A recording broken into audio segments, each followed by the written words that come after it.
By the way, they didn't seem to give a shit as soon as the TV was on. I thought that was disgraceful. And I thought Boris Johnson and the people working at Number 10 who were having those parties, when I had friends of mine who were literally saying goodbye to their mothers on FaceTime on their phone because they weren't allowed in to see them. I knew people in care homes where it ripped through and killed a third of the people in the home in 2 weeks.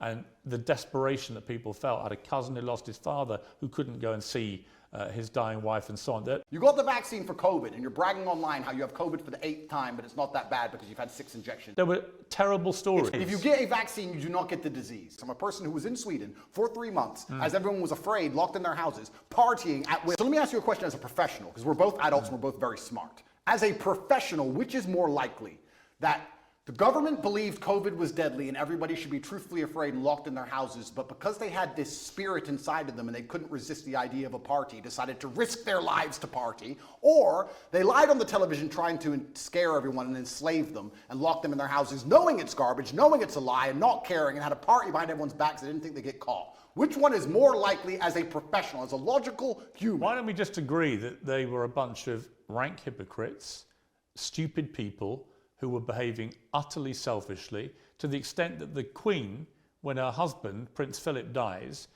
is in the church on her own, in a mass, with none of her family around her after losing a rock of 70 years. And it turned out the night before, Downing Street had, I think, 2 parties, including a karaoke party. I think that was shameful and disgraceful.